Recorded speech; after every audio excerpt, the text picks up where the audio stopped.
एक मिनट रुको, ये बात हजम नहीं हो रही। एक प्रवचन कहता है कि शिव से ही ब्रह्मा और विष्णु पैदा हुए, वो ही परमेश्वर हैं, मतलब द अल्टीमेट बॉस।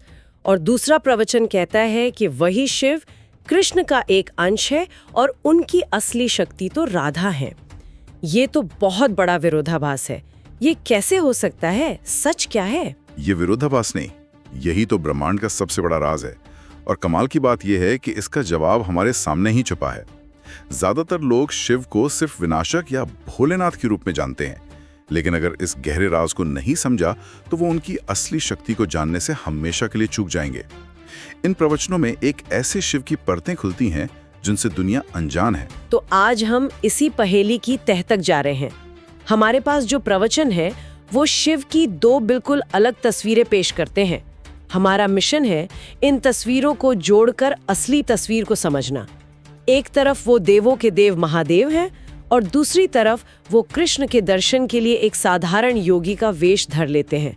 ये गुत्थी सुलझानी ही होगी। बिल्कुल, और हम इस गुत्थी को सुलझाएंगे। हम ये पता लगाएंगे कि क्या शिव परम ईश्वर हैं या परम भक्त। और अंत तक रुकिए, क्योंकि एक ऐसा बड़ा खुलासा होगा जो शिव के बारे में आपकी पूरी सोच, आपकी पूरी धारणा को बदल कर रख देगा। ठीक है, तो इस केस को शुरू करते हैं सबूत नंबर 1 से। सर्वशक्तिमान शिव। चलिए उनके सबसे खतरनाक अवतारों से शुरू करते हैं। एक प्रवचन में शरभ अवतार का जिक्र है।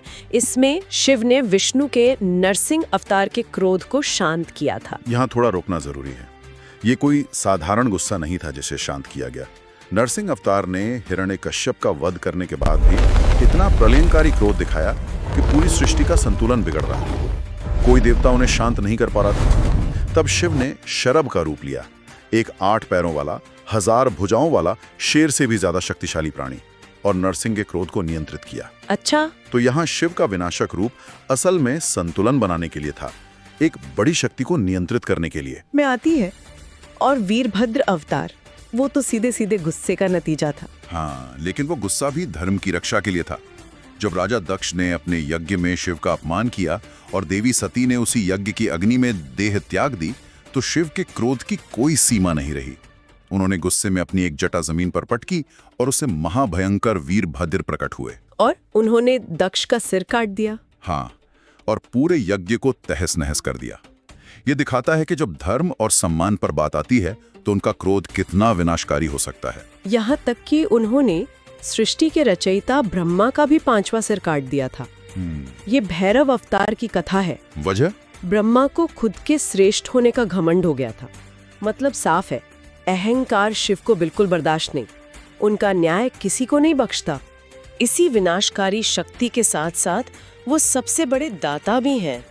इसीलिए तो उन्हें भोलेनाथ कहते हैं। वाह, मतलब एक हाथ से जहर पी रहे हैं, दूसरे हाथ से खजाना लुटा रहे हैं। ये तस्वीर तो समझ आती है, दी अल्टीमेट बॉस जो सबको देता है।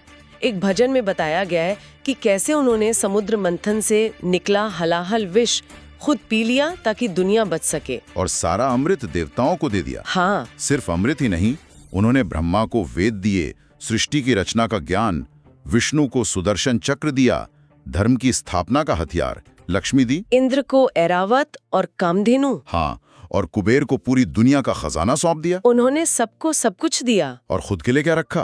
कुछ नहीं। कुछ भी नहीं। बाघ की खाल, शरीर पर भस्म, गले में सांप और एक डमरू। वो तो कैलाश पर मस्त रहते हैं। धन धन भोलानाथ, बांट दिए तीनों लोक। चाली, उदार, लेकिन बेहद गुस्सैल ईश्वर की बनती है। लेकिन मेरे दिमाग में अब एक और प्रवचन घूम रहा है जो इस पूरी तस्वीर को 180 डिग्री पलट देता है। उसमें ये बॉस किसी और के सामने सिर झुकाए खड़े हैं। और यहीं से ये पहेली और भी दिलचस्प हो जाती है। अब हम शिव के उस रूप की बात करेंगे जो उनके परमेश्वर वाले रूप से बिल्कुल अलग है, परम भक्त शिव। हाँ, और ये कहानियां दिमाग घुमा देती हैं। एक कथा के अनुसार जब कृष्ण वृंदावन में रास लीला कर रहे थे तो शिव का भी वहां जाने का मन हुआ, लेकिन रास में सिर्फ गोपियां ही जा सकती थीं, ये नियम था। तो महादेव के सामने एक डायलेमा था, रास में जाना है पर जा सिर्फ गोपियां सकती हैं। एक मिनट, वो तो महादेव हैं, वो अदृश्य होकर नहीं जा सकते थे? या कृष्ण से सीधे ही बात कर लेते कि मुझे भी आना है, गोपी का वेश ही क्यों? ये बात तर्क से परे लगती है। बहुत अच्छा सवाल है। वो चाहते तो कुछ भी कर सकते थे, लेकिन यहाँ बात शक्ति की नहीं, भक्ति की थी। रास भक्ति की सबसे ऊंची अवस्था है, जहाँ मैं नहीं होता, सिर्फ प्रेम और समर्पण होता है। शिव दुनिया को यही सिखाना चाहते थे, तो उन्होंने अहंकार को पूरी तरह त्याग दिया और एक गोपी का रूप धारण कर लिया। सच में? हाँ, सुंदर श्रृंगार किया, घूंघट निकाला और कृष्ण के साथ नृत्य करने पहुंच गए। महादेव बन गए, गोपेश्वर महादेव। मैं बस कल्पना करने की कोशिश कर रही हूँ, कैलाश पर बैठे नंदी और बाकी गण क्या सोच रहे होंगे जब उन्होंने महादेव को ऐसे तैयार होते देखा होगा। ये तो कमाल की बात है। ये बात हजम करना मुश्किल है। मतलब जिस देवता के क्रोध से दुनिया कांपती है, वो श्रृंगार करके घूंघट में कृष्ण के साथ नाचने चले गए। इसके पीछे का मनोविज्ञान क्या है? क्या ये सिर्फ भक्ति थी या कोई गहरा संदेश भी था? लेकिन ये भक्ति की पराकाष्ठा है और एक गहरा संदेश भी। संदेश ये है कि ईश्वर के प्रेम को पाने के लिए सबसे बड़े पद, सबसे बड़ी शक्ति, यहाँ तक कि अपने पुरुष होने के अहंकार को भी छोड़ना पड़ता है। शिव ने वही किया। और एक और कहानी है, जब वो बाल कृष्ण के दर्शन के लिए एक जोगी बनकर गोकुल पहुंचे। यशोदा मैया उनके डरावने रूप, जटाजूट, गले में सांप, शरीर पर भस्म को देखकर डर गईं और उन्होंने कृष्ण को दिखाने से मना कर दिया। लेकिन शिव तो वहीं दरवाजे पर धोनी रमा कर बैठ गए। मतलब हठ पकड़ लिया। हाँ, वो कृष्ण के दर्शन किए बिना जाने को तैयार ही नहीं थे। एक बच्चे के दर्शन के लिए इतना हठ। और सबसे चौंकाने वाली बात अब आती है। एक प्रवचन में शिव खुद पार्वती को ब्रह्मांड का रहस्य बताते हैं। वो कहते हैं कि पर ब्रह्म परमात्मा यानी सुप्रीम रियलिटी तो श्री कृष्ण है। क्या कह रहे हैं? हाँ, वो कहते हैं कि ब्रह्मा, विष्णु और वो खुद यानी महेश्वर भी उन्हीं श्री कृष्ण के अंश से प्रकट हुए हैं। करोड़ों अंश से पैदा हुई हैं। मतलब यहाँ शिव खुद को कृष्ण और राधा से उत्पन्न बता रहे हैं। ये कैसे हो सकता है? अब तो ये विरोधाभास अपने चरम पर है। एक तरफ वो प्रवचन है जहाँ वो ब्रह्मा और विष्णु के भी जनक हैं, और दूसरी तरफ ये प्रवचन जहाँ वो खुद उनके अंश है। ये पहेली तो और उलझ गई। अब हम उस बिंदु पर पहुंच गए हैं जहां तर्क काम करना बंद कर देता है और समझ को एक नई उड़ान भरनी पड़ती है। ये दोनों बातें सच हैं। लेकिन ये कैसे मुमकिन है? ये तो लॉजिक के खिलाफ है। एक ही व्यक्ति एक ही समय में किसी का पिता भी हो और पुत्र भी, ये कैसे हो सकता है? इस गुत्थी को कैसे सुलझाएंगे? इसका जवाब एक शब्द में छिपा है, लीला। लीला? हाँ, लीला का मतलब सिर्फ खेल नहीं है। इसका गहरा मतलब है डिवाइन प्ले। सोचिए, एक बेहतरीन एक्टर है जो किसी फिल्म में राजा का रोल करता है और किसी दूसरी फिल्म में फकीर का। क्या आप पूछेंगे कि वो असल में कौन है? नहीं, वो तो एक्टर है। वो दोनों हैं और दोनों से परे भी हैं। ईश्वर की लीला भी कुछ ऐसी ही है। वो ब्रह्मांड के मंच पर अलग अलग भूमिकाएं निभाते हैं ताकि हमें अलग अलग सत्य सिखा सकें। लेकिन ये सुनने में तो बहुत आसान लगता है। अगर वो एक ही है तो फिर पुराणों में उनके बीच युद्ध की कहानियां क्यों हैं?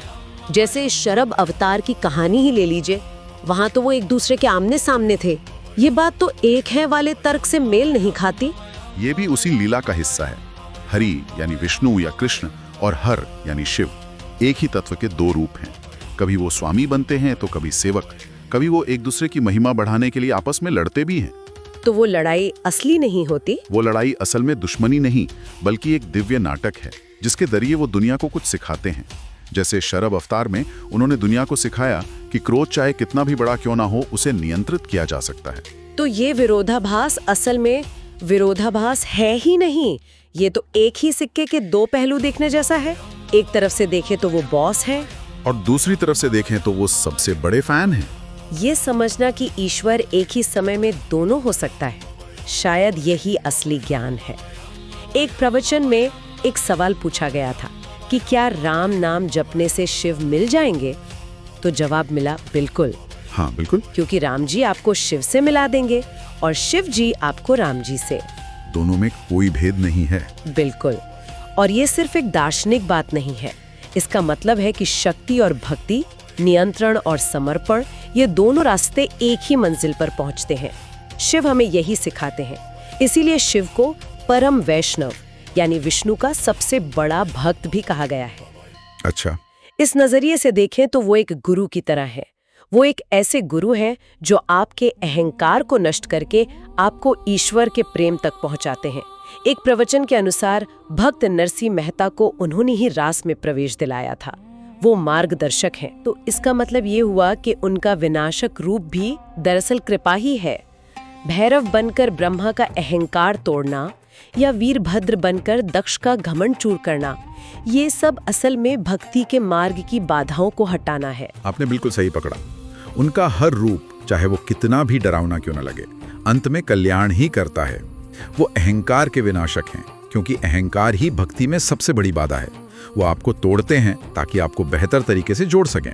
ठीक है, ये कहानियां दिलचस्प हैं और ये लीला का कॉन्सेप्ट भी समझ में आ रहा है। लेकिन आज की भाग-दौड़ भरी जिंदगी में एक आम इंसान के लिए इन कहानियों का क्या मतलब है? शनि की पीड़ा या अर्जुन की परीक्षा से हम आज क्या सीख सकते हैं? बहुत कुछ। ये कहानियां पौराणिक नहीं, मनोवैज्ञानिक हैं। शिव के कई अवतार सीधे सीधे इंसानी मुश्किलों से जुड़े हैं, जैसे पिप्पलाद अवतार की कथा। महर्षि दधीची की मृत्यु का कारण शनि ग्रह थे। ये जानकर उनके पुत्र पिप्पलाद ने क्रोध में शनि को श्राप दिया। बाद में देवताओं की प्रार्थना पर उन्होंने शनि को क्षमा कर दिया और वरदान दिया कि जो भी उनका स्मरण करेगा उसे शनि की पीड़ा नहीं सताएगी। तो ये सिर्फ ज्योतिष की बात नहीं है? नहीं, ये इस बारे में है कि कैसे हम अपने जीवन में आने वाले कठिन दौर, जैसे ज्योतिष में शनि से जोड़ते हैं, का सामना कर सकते हैं। ये कहानी हमें याद दिलाती है कि सबसे मुश्किल समय में भी धैर्य और क्षमा से रास्ता निकल सकता है और मदद हमेशा मौजूद है। ये हमें अपने क्रोध को सही दिशा देना सिखाती है। हाँ, और किरात अवतार की कहानी, जिसमें उन्होंने एक शिकारी का वेश धरकर अर्जुन की परीक्षा ली थी, वो कहानी तो आज के इम्पोस्टर सिंड्रोम का सबसे बड़ा जवाब है। महाभारत युद्ध से पहले अर्जुन को अपनी क्षमताओं पर शक हो रहा था। शिव ने एक शिकारी बनकर उसे चुनौती दी, उससे युद्ध किया और उसे उसकी अपनी ही ताकत का एहसास दिलाया। अच्छा, वो अर्जुन को ये बताने आए थे कि तुम जितना सोचते हो उससे कहीं ज्यादा शक्तिशाली हो। वो हमें सिखाते हैं कि ईश्वर हमारी परीक्षा लेता है, लेकिन हमें तोड़ने के लिए नहीं, बल्कि हमें हमारी ही शक्ति से परिचित कराने के लिए। ये एक बहुत ही अलग नजरिया है। मतलब ईश्वर सिर्फ मंदिरों में या कैलाश पर नहीं है, बल्कि वो हमारे जीवन की छोटी बड़ी मनोवैज्ञानिक लड़ाइयों में हमारे साथ है। एक प्रवचन में श्री राम के दम यानी आत्मसंयम गुण का जिक्र था। इसका शिव से क्या संबंध है? गहरा संबंध है। जब शूर्पणखा एक सुंदर स्त्री का रूप धरकर राम के पास आई, तो राम ने संयम नहीं खोया। और शिव कौन है? कामदेव को भस्म करने वाले। हाँ, वो तो कामदेव को यानी इच्छाओं के देवता को अपनी तीसरी आंख से भस्म करने वाले सबसे बड़े योगी हैं। उनका जीवन हमें आत्मनियंत्रण सिखाता है। वो परम वैरागी भी हैं और पार्वती के लिए परम प्रेमी भी। वो हमें सिखाते हैं कि असली शक्ति बाहरी दुनिया को जीतने में नहीं, बल्कि अपनी इंद्रियों और इच्छाओं को जीतने में है। यही संतुलन हमें सीखना है। तो आज की हमारी इस पड़ताल से ये साफ हो रहा है कि शिव का हर रूप, चाहे वो विनाशक हो, दाता हो, भक्त हो या गुरु, हमें जीवन जीने का एक तरीका सिखाता है। बिल्कुल, वो एक कंप्लीट गाइड बुक की तरह है। वो हमें दिखाते हैं कि कैसे क्रोध को धर्म की रक्षा के लिए इस्तेमाल किया जा सकता है, कैसे बिना किसी अपेक्षा के दिया जा सकता है, कैसे परम शक्तिशाली होते हुए भी विनम्र रहा जा सकता है, और कैसे आत्मसंयम से जीवन को साधा जा सकता है। तो हमने देखा कि शिव एक पहेली की तरह है। वो भस्म लगाने वाले डरावने योगी भी है और पार्वती के लिए सुंदर दूल्हा भी बनते हैं। वो महाविनाशक वीरभद्र भी है और कृष्ण की रासलीला में नृत्य करने वाले गोपेश्वर भी। वो परमेश्वर भी हैं जो ब्रह्मा को वेद देते हैं, और परम भक्त भी हैं जो कृष्ण के दर्शन के लिए एक बच्चे की तरह हट करते हैं। वो एक ही समय में नियंत्रक भी हैं और समर्पित भी, स्वामी भी हैं और सेवक भी। शायद असली गहराई इस विरोधाभास को सुलझाने में नहीं, बल्कि इसे स्वीकार करने में है। ये समझने में है कि ईश्वर एक ही समय में इन सभी विरोधाभासों को अपने अंदर समेट सकता है। तो सवाल ये नहीं है कि असली शिव कौन है, बल्कि शायद असली सवाल ये है कि आपकी भक्ति का मार्ग, आपकी जरूरत आपको शिव के किस रूप के दर्शन कराती है।